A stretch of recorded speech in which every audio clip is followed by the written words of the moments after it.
Assalamualaikum warahmatullahi wabarakatuh. Pada pertemuan kali ini dan pada video kali ini kita akan mempelajari mengenai proyeksi penduduk.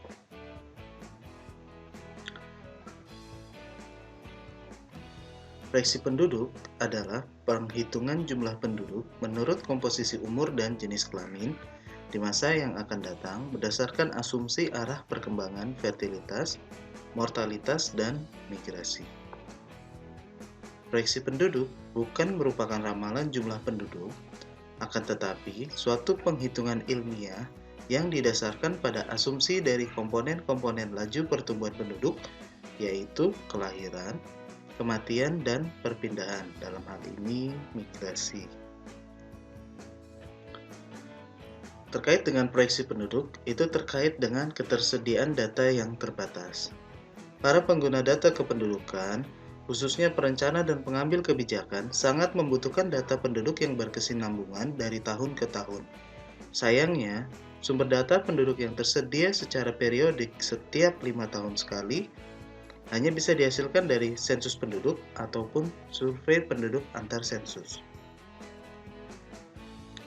Sedangkan kebutuhan informasi tentang jumlah penduduk di masa yang akan datang sebagai dasar perencanaan pembangunan, perencanaan penyediaan beras, fasilitas kesehatan, fasilitas pendidikan, fasilitas perumahan, dan kesempatan kerja sangat dibutuhkan.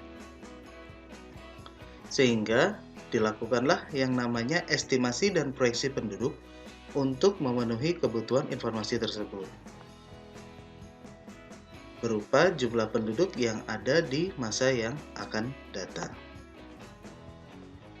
Dalam rangka perencanaan pembangunan di skala bidang, diperlukan informasi mengenai keadaan penduduk seperti jumlah penduduk, persebaran penduduk, dan komposisi penduduk menurut umur.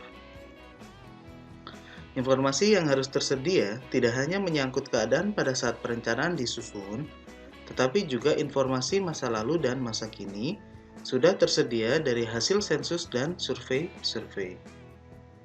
Sedangkan untuk masa yang akan datang, informasi tersebut perlu dibuat suatu proyeksi, yaitu perkiraan jumlah penduduk dan komposisinya di masa mendatang.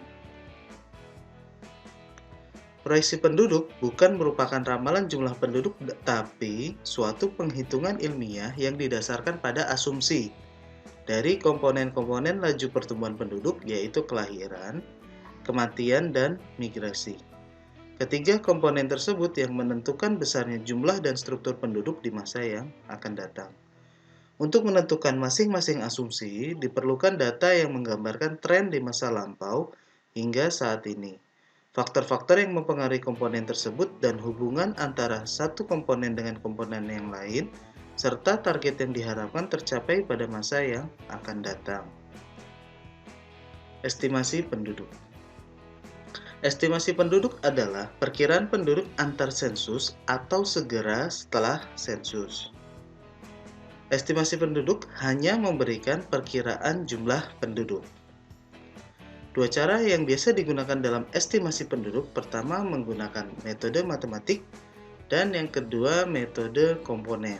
Nah, dalam metode komponen nanti itu yang biasa kita sebut sebagai proyeksi penduduk. Perbedaan antara metode matematis dan metode komponen adalah sebagai berikut. Pada metode matematis, cara pengerjaannya sederhana. Sedangkan pada metode komponen, cara pengerjaannya sedikit lebih rumit. Untuk metode matematis, membutuhkan minimal 2 titik waktu data. Sedangkan metode komponen membutuhkan parameter dan asumsi kelahiran, kematian, dan migrasi. Untuk metode matematis, dia hanya menghasilkan jumlah dan komposisi penduduk. Sedangkan metode komponen, selain menghasilkan jumlah dan komposisi penduduk, dia juga bisa menghasilkan parameter demografi. Proyeksi penduduk dalam jangka waktu yang relatif pendek dapat dilakukan baik menggunakan metode matematik maupun metode komponen, karena kedua metode tersebut menghasilkan jumlah penduduk total yang tidak terlalu berbeda.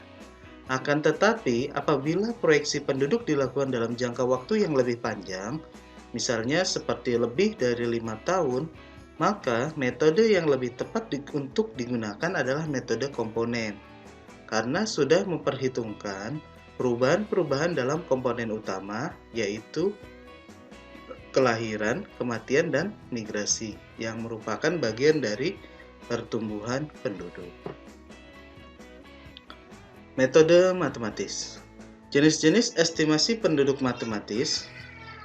Pertama ada model aritmatik, yang kedua model geometrik, dan yang ketiga model eksponensial.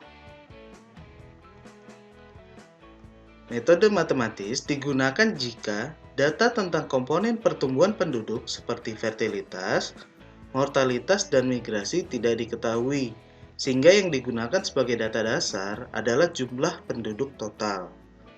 Metode matematis ini prinsipnya menggunakan fitting curve, jadi garis kurva gitu, data sensus untuk menggambarkan perubahan penduduk antara dua sensus. Perubahan penduduk digunakan untuk mengestimasi jumlah penduduk antara dua sensus atau setelah sensus dilaksanakan. Pola pertambahan penduduk yang sering dipakai adalah pola pertambahan penduduk menurut kurva geometrik dan eksponensial. Metode matematis mengasumsikan pertumbuhan yang konstan, baik untuk model aritmatik, geometrik, ataupun eksponensial. Model aritmatik. Asumsinya, jumlah penduduk pada masa depan akan bertambah dengan jumlah yang sama setiap tahun. Untuk formulanya adalah sebagai berikut. PT sama dengan P0 dikali 1 plus RT. Sehingga R sama dengan 1 per T dikali PT per P0 minus 1. Di mana PT adalah jumlah penduduk pada tahun T, sedangkan P0 jumlah penduduk pada tahun awal. R adalah laju pertumbuhan penduduk, dan T adalah periode waktu antara tahun dasar dan tahun T. Berikut adalah catatan untuk model aritmatik. Pertumbuhan penduduknya tetap atau konstan tiap tahun. Jadi kalau tahun ini bertambah 25.000, tahun depan tambahnya 25.000, dan tahun selanjutnya bertambah 25.000. Nah, kalau kita lihat dalam bentuk grafik, antara populasi dan waktu tampilannya akan seperti garis lurus. Seperti ini ya, seperti garis lurus. Nah, ini digunakan jika hanya jumlah total yang ingin diketahui. Ini juga digunakan jika data yang lebih spesifik untuk metode lain tidak tersedia.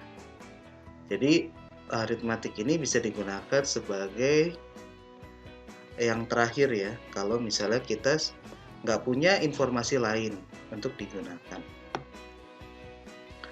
Contoh model aritmatik.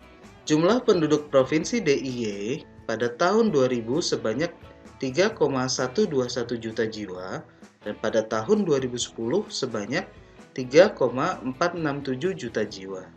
Jika diasumsikan penduduk DIY bertambah dalam jumlah yang sama setiap tahun pada periode 2000 sampai 2010, berapa jumlah penduduk DIY pada tahun 2011?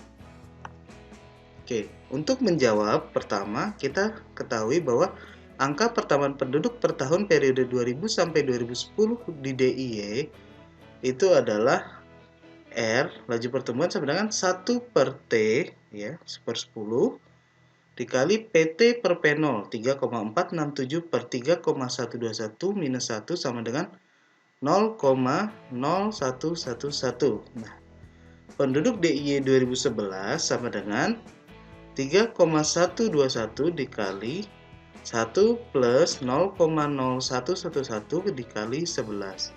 Sehingga didapatkan penduduk DIY tahun 2011 sebanyak 3,502 juta jiwa. Kemudian yang kedua, model geometrik. Asumsinya adalah jumlah penduduk akan bertambah secara geometrik. Laju pertumbuhan penduduk dianggap sama untuk setiap tahun. Jadi kalau tadi aritmatik, jumlah penduduknya yang sama setiap tahun, Sedangkan di geometrik, laju pertumbuhan penduduknya yang dianggap sama untuk setiap tahun. Formulanya PT sama dengan P0 dikali 1 plus R pangkat T. Sehingga R atau laju pertumbuhan penduduk sama dengan PT per P0 pangkat 1 per T minus 1. Jika digambarkan dalam bentuk grafik, maka bentuk grafik dari model geometrik akan seperti ini. Untuk LPP 0 itu dia akan berada di garis asimptotnya ya. Kemudian untuk LPP 1 ada kenaikan sedikit, LPP 2 dia naiknya lebih landai, dan yang LPP 5 cukup tinggi, dan LPP 10% itu sangat tinggi. Contoh model geometrik.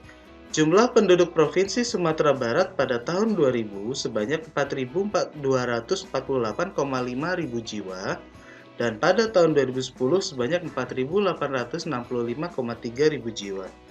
Jika diasumsikan penduduk Sumatera Barat bertambah secara geometrik, berapa jumlah penduduk Sumatera Barat pada tahun 2011? Jawabannya adalah pertama kita cari pertumbuhan penduduk tahunan 2000 hingga 2010. Kita dapatkan R sama dengan PT per P0 atau 4.865,3 dibagi 4.248,5 pangkat 1 per T, T-nya 10, minus 1, kita dapatkan laju pertumbuhan penduduknya 0,013649.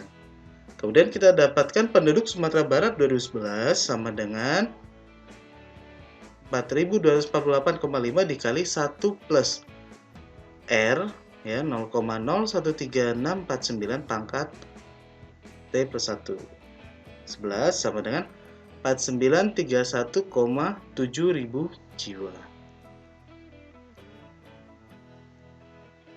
3. Model eksponensial. Pertambahan penduduk yang terjadi secara sedikit-sedikit sepanjang tahun. Jadi pertambahannya terjadi selama sepanjang tahun. Jadi dia naiknya agak lebih cepat dibandingkan dengan metode geometrik. Formulanya adalah pertama PT sama dengan P0 dikali E pangkat RT. Sehingga R atau laju pertumbuhan penduduk sama dengan seperti ln PT per P0. Dimana sama ya, PT itu adalah jumlah penduduk pada tahun T, P0 adalah jumlah penduduk pada tahun awal, R adalah laju pertumbuhan penduduk, dan T adalah periode waktu antara tahun dasar dan tahun T. Sedangkan E adalah bilangan logaritma natural. Dalam bentuk grafik antara populasi dan waktu, kenaikan dalam model eksponensial itu lebih cepat dibandingkan dengan model geometri. Ya, naiknya lebih cepat ya, lebih tinggi.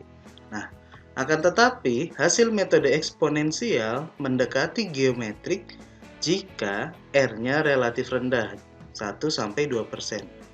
Jadi jika R-nya kecil, metode geometrik akan sama dengan eksponensial. Tidak sama persis, tapi R-nya rendah akan menyebabkan metode eksponensial mendekati metode geometrik. Contoh untuk model eksponensial, jumlah penduduk Provinsi Sulawesi Selatan pada tahun 2000 sebanyak 7.159,2 ribu jiwa, dan pada tahun 2010 sebanyak 8.060,4 ribu jiwa. Jika diasumsikan penduduk Sulawesi Selatan bertambah secara eksponensial, berapa jumlah penduduk Sulawesi Selatan pada tahun 2011? Berikut jawabannya. Kita cari dulu laju pertumbuhan penduduknya antara tahun 2000 sampai 2010, yaitu 1/10 ln 8.060,4 dibagi 7.159,2. Kita dapatkan R-nya atau laju pertumbuhan penduduknya sebesar 0,011856, sehingga kita bisa hitung penduduk Sulawesi Selatan tahun 2011 sebesar 7.159,2 dikali 2,71828 pangkat 0,011856 kali 11. Sehingga didapatkan penduduk 2011-nya itu sebesar 8.156,54 ribu jiwa. Berikut contoh, jumlah penduduk Indonesia tahun 90 dan tahun 2000. Kita ketahui bahwa hasil sensus di sini jumlah penduduk tahun 90 adalah 178.631 196 dan tahun 2000 205.842 396. Kemudian dengan laju pertumbuhan penduduk sebesar 1,49, kita dapatkan dengan metode geometrik penduduk pada tahun 98 itu sebesar 201.068.170. Sedangkan jika kita menggunakan eksponensial, penduduknya adalah 201.245.905. Nah, ini membuktikan bahwa tadi jika R-nya kecil berada di antara 1 dan 2%, metode eksponensial akan mendekati hasilnya dengan metode geometrik. Nah, untuk penduduk 2001 dengan cara geometrik didapatkan sebesar 210.190.500 dan untuk eksponensialnya 210.445.412. Jadi untuk R yang cukup relatif kecil atau rendah, itu antara metode eksponensial dan geometri tidak berbeda signifikan.